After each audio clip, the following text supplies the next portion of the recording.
إن أصحاب الجنة اليوم في شغل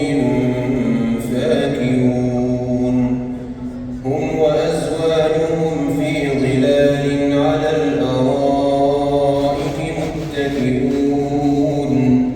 لهم فيها فاكهة ولهم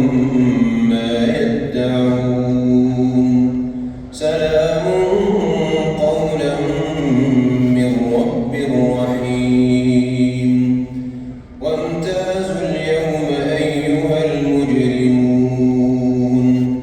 ألم أعهد إليكم يا بني آدم ألا تعبدوا الشيطان إنه لكم عدو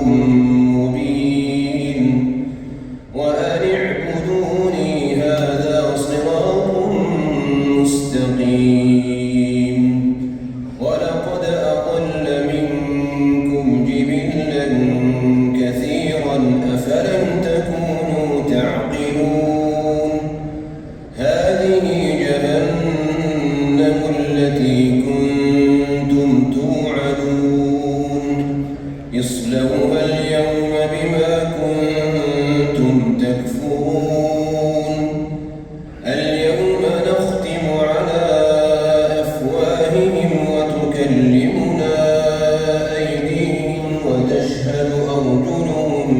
بما كانوا يكسبون ولو نشاء لطمسنا على أعينهم فاستبقوا الصراط فأنى يبصرون ولو نشاء لمسخناهم على مكانتهم فما استطاعوا مضيا ولا يرجعون ومن نعمره ننكسه في الخلق أفلا يعقلون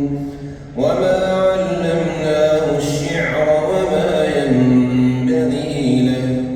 إن هو إلا ذكر وقرآن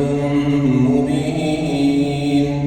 لينذر من كان حيا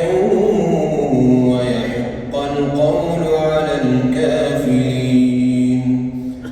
أولم يروا أنا خلقنا لهم مما عملت أيدينا أنعاما